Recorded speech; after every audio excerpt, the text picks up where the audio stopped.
Hello friends, आज આપણે આજના પાર્ટમાં મોડલ ઓક્ઝિલરીઝ શુડ, મસ્ટ અને ઓટ ટુ વિશે જોઈશું। ઘણું બધું કન્ફ્યુઝન શુડ અને મસ્ટ વાપરવામાં થતું હોય છે, એને આજે આપણે થોડું ક્લિયર કરવાનો પ્રયત્ન કરીશું અને ક્યાં વપરાય છે, કેવી રીતે વપરાય છે એ શીખીશું। તો ચલો શરૂ કરી દઈએ। આજનો આપણો પાર્ટ શુડ છે।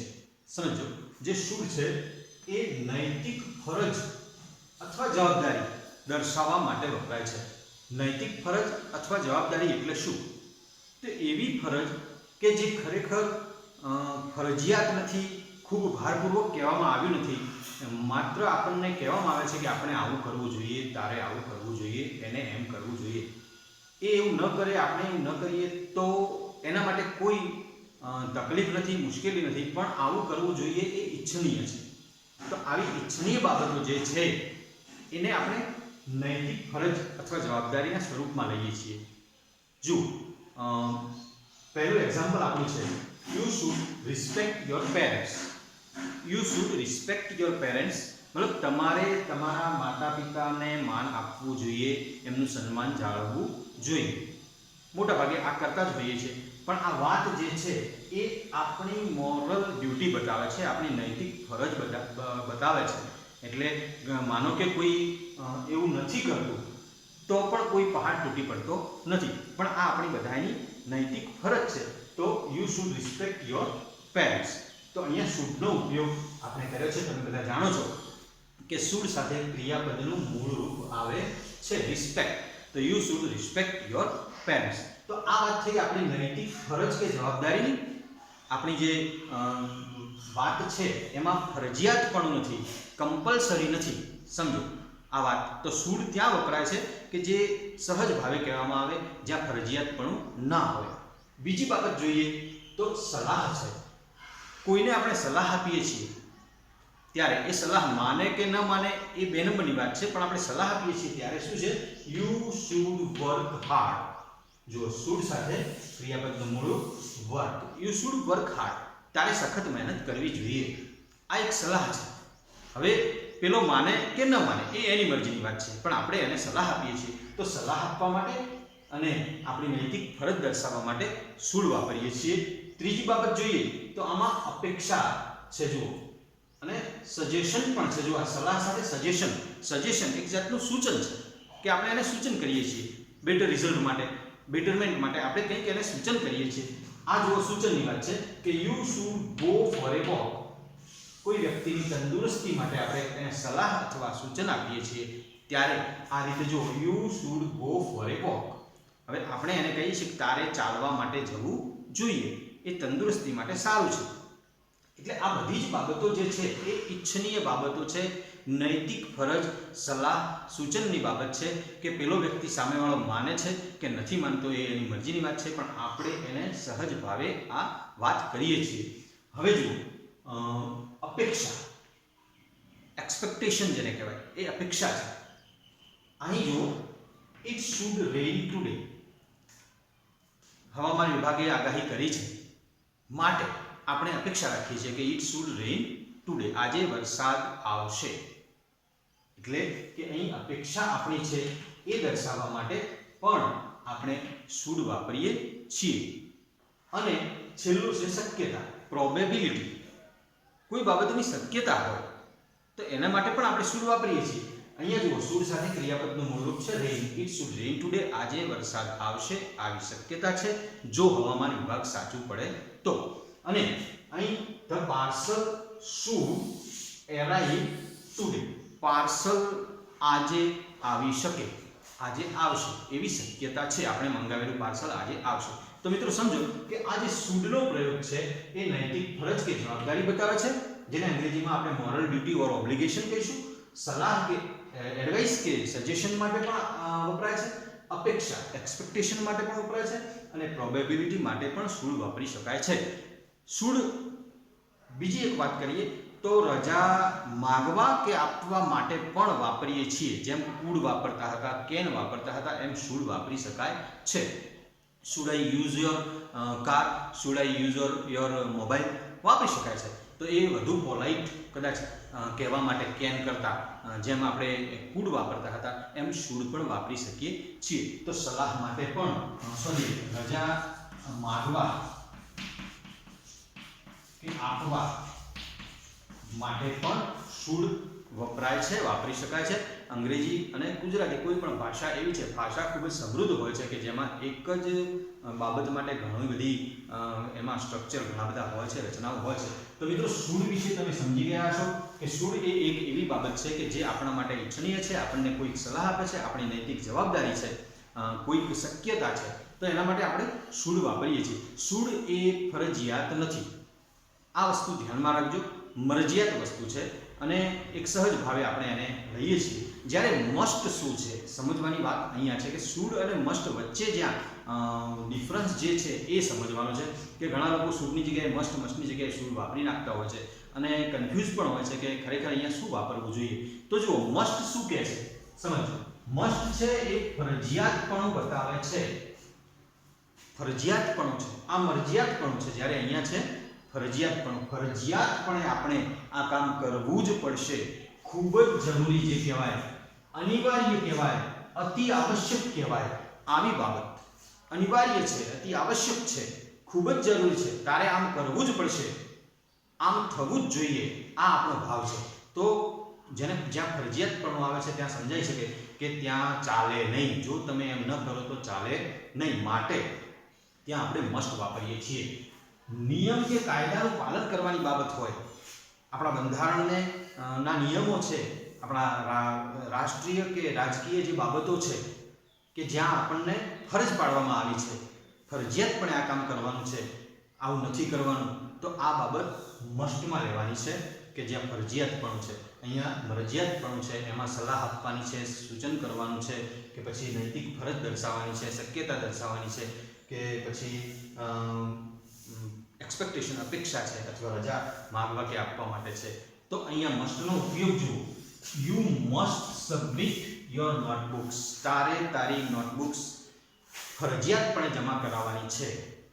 જ્યારે સાહેબ, સર, ટીચર વિદ્યાર્થીને કહે છે કે જ્યારે તેમનું આંતરિક મૂલ્યાંકન હોય ત્યારે તારી ફરજિયાત તારી નોટબુક્સ તારે જમા કરાવવી પડશે, કરાવવી જ જોઈએ. તો આ અહીંયા ભારપૂર્વક કહેવાનું છે, ફોર્સફુલી કહેવામાં આવ્યું છે, સ્ટ્રોંગ છે. આના કરતાં સ્ટ્રોંગર બાબત છે કે યુ શુડ નહીં. શુડ તો ચાલે, કદાચ વિદ્યાર્થી ન પણ જમા કરાવે, પણ નહીં, મસ્ટમાં ચાલતું નથી. તો અહીંયા you must submit your notebooks. હવે બીજી બાબત જો, we must obey the rules. આપણે કાયદાઓનું ફરજિયાતપણે પાલન કરવાનું છે, કરવું જ જોઈએ, એમાં ચાલે નહીં. તો આ ન ચાલે એવી બાબત છે, જે ગંભીરતાપૂર્વક આપણે જે બાબતો લેવાની છે, ફરજિયાતપણે લેવાની છે, એમાં આપણે મસ્ટ સાથે ક્રિયાપદનું મોડું વાપરીશું. અહીંયા મસ્ટ સાથે સબમિટ છે, અહીંયા મસ્ટ સાથે ઓબે છે. ત્રીજું ઉદાહરણ જુઓ. અહીંયા જે નિયમ છે એની વાત કરે છે. તો you must wear a seat belt when you drive. You must wear a seat belt when you drive. તું જ્યારે વ્હીકલ ચલાવતો હોય ત્યારે ફરજિયાત તારે સીટ બેલ્ટ બાંધવો જોઈએ, ફરજિયાત છે, એમાં ચાલે નહીં. તો અહીંયા શુડ વાપરી શકાતું નથી. તમે સમજી શકો છો કે તમારી નોટબુક્સ જમા કરાવવાની બાબતમાં શુડ નહીં ચાલે, મસ્ટ જ જોઈશે. તમારે કાયદાઓનું પાલન કરવામાં, નિયમોનું પાલન કરવામાં શુડ નહીં ચાલે, મસ્ટ જ જોઈશે. અને સીટ બેલ્ટ બાંધવાની જે બાબત છે એ આપણો સરકારી કાયદો છે, તો આપણે એનું પાલન કરવું જ પડશે. અને છે અહીંયા જો પ્રોહિબિશન કેવી રીતે બતાવે છે કે આવું નહીં જ ચાલે, આવું નહીં જ કરવાનું, આ નથી જ કરવાનું, આ પ્રોહિબિશન છે, મતલબ નિષેધ છે. તો you must not smoke here. તમે અહીં ધૂમ્રપાન ન કરી શકો, ફરજિયાતપણે ન કરી શકો, સ્ટ્રિક્ટલી ન કરી શકો. તો આ સ્ટ્રિક્ટ પ્રોહિબિશન છે, સખત નિષેધ છે, ત્યારે મસ્ટ વાપરી છે. અહીંયા શુડ વાપરીએ તો કોઈક વ્યક્તિ એક દિવસ માને, બીજા દિવસે ના પણ માને, પણ આ જે એક્ઝામ્પલ્સ છે એમાં શુડ ચાલી શકે નહીં. એ મિત્રો તમે સમજો છો. You must have driving licence to drive A car. Car ચલાવવા માટે તારી પાસે ફરજિયાતપણે ડ્રાઇવિંગ લાયસન્સ હોવું જોઈએ, હોવું જ જોઈએ. તો સમજો મિત્રો કે આ જે બાબતો છે મસ્ટ વાળી, એમાં શું કહે છે કે એમાં નૈતિક ફરજની વાત આવતી નથી. આમાં કાયદાકીય ફરજની વાત આવે છે, ફરજિયાતપણાની વાત આવે છે, અતિ આવશ્યક બાબતની વાત આવે છે કે કોઈ વ્યક્તિ ગંભીર રીતે બીમાર છે તો એને આપણે ડૉક્ટર પાસે જવાની સલાહ આપીએ, પણ ત્યાં શુડ નહીં ચાલે, ત્યાં મસ્ટ કહેવું પડશે કે you must visit A doctor.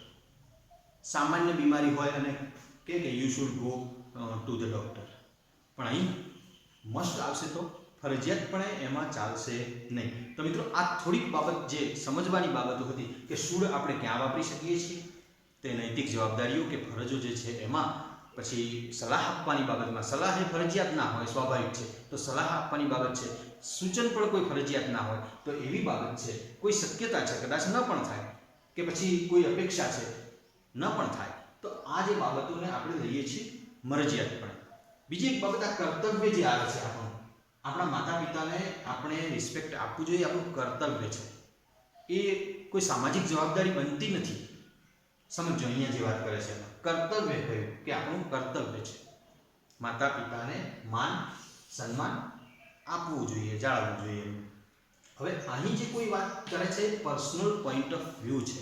આ સમજો, આ ક્યાં કામ આવશે? ઓટોમાં. એટલા માટે કહું છું, આ રજા માંગવા કે આપવા માટે શુડ વપરાય છે એ પણ વાત આપણે કરી લીધી છે.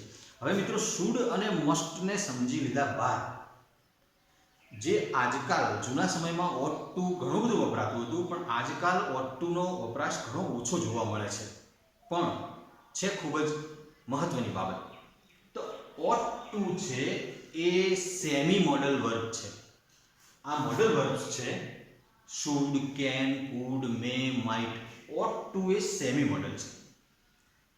ઓટ સાથે હંમેશા ટુ આવે છે, મતલબ અહીંયા ક્રિયાપદનું મૂળરૂપ છે, તો અહીંયા ટુ સાથેનું મૂળરૂપ બનશે. ઓટ ટુ છે, ઓટ સાથેનું ટુ છે, પણ ક્રિયાપદનું મૂળરૂપ આવશે, પણ બની જશે ટુ. ઓટ ટુ, આનો ઉચ્ચાર થશે ઓટ, ઓટ ટુ. તો હવે સમજો કે ઓટ ટુ ક્યાં આપણે વાપરીશું. શુડ અને ઓટ ટુ 99.99% સિમિલર ચાલે છે, એકબીજાની જગ્યાએ રિપ્લેસ કરી શકે છે અને ચાલે છે, સમજાય છે. પણ થોડોક ભેદ છે જે આપણે જોઈએ. અહીંયા you want to respect your parents તો પણ સમજાઈ જાય, you want to respect your parents તો સમજાઈ જાય, you want to work hard તો સમજાઈ જાય. માનો કે શુડની જગ્યાએ વોન્ટ ટુ વાપરી દઈએ તો પણ વાત સમજી શકાય છે, વોન્ટ ટુની જગ્યાએ શુડ વાપરીએ તો પણ સમજી શકાય. પણ આપણે ખૂબ જ એક નાની બાબત છે જેને ધ્યાનથી જોઈ લઈએ તો જુઓ, વોન્ટ ટુ એ શું કહે છે કે સામાજિક ફરજ કે જવાબદારી છે, આપણી રાષ્ટ્ર પ્રત્યેની, આપણી સમાજ પ્રત્યેની, આપણી પ્રકૃતિ પ્રત્યેની જે જવાબદારીઓ છે, આપણા સમાજમાં જે ગરીબો છે, જે માનો કે જરૂરિયાતમંદ છે, એવા લોકો પ્રત્યે આપણી જે જવાબદારી છે એ આપણી સામાજિક જવાબદારી છે. અહીં જે આ આપણી જવાબદારી થઈ એ આપણી વ્યક્તિગત જવાબદારી છે. સમજી લેજો મિત્રો, ખૂબ ગંભીરતાપૂર્વક ધ્યાનપૂર્વક સમજજો કે આ પર્સનલ પોઈન્ટ ઓફ વ્યૂ છે અથવા પર્સનલ બાબત છે કે આપણે આપણા માતા પિતાનું ધ્યાન રાખવું જોઈએ, તારે તારા માતા પિતાનું ધ્યાન રાખવું જોઈએ, અથવા તારા માતા પિતાને માન સન્માન આપવું જોઈએ, એ કર્તવ્ય છે.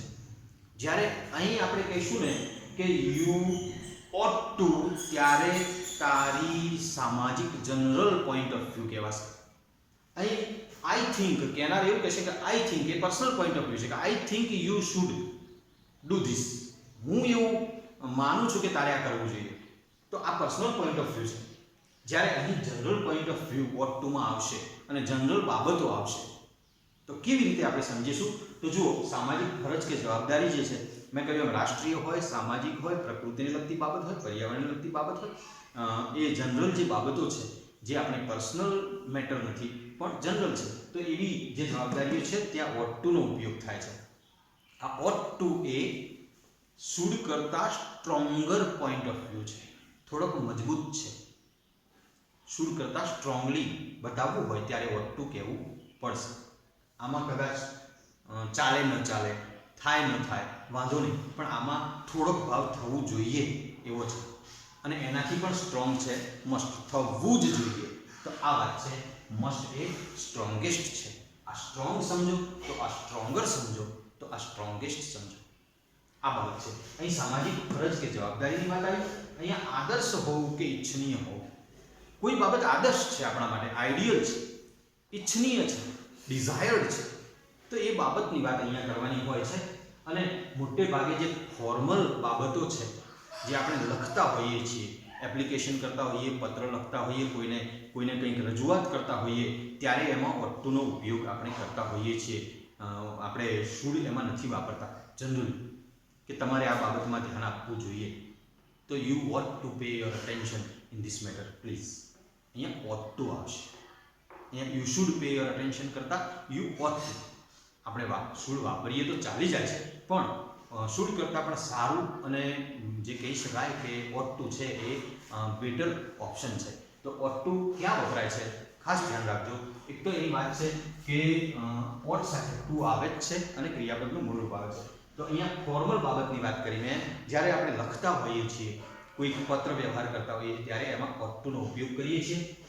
જનરલ પોઈન્ટ ઓફ વ્યૂ આપણે વાત કરીએ કે ભાઈ આપણો પોઈન્ટ જે છે આપણો વાતનો એ જનરલ છે, અને વાત જો જોઈએ તો વી ought to, સમજો, વી ought to take care of our parents. આપણે આપણા માતા પિતાની કાળજી, એમની સંભાળ ફરજિયાતપણે રાખવી પડે એવો ભાવ આમાં આવે છે. એ આપણી સામાજિક જવાબદારી છે. અહીં આપણું સામાજિક કર્તવ્ય હતું એમને માન આપવું, પણ એમની કાળજી લેવી એ ભારપૂર્વક કહેવામાં આવે છે અને સામાજિક લેવલે કહેવામાં આવે છે કે આ સામાજિક જવાબદારી છે. અને બીજું છે વી ought to help the poor children. સમાજની અંદર રહેલા ગરીબ બાળકોને આપણે મદદ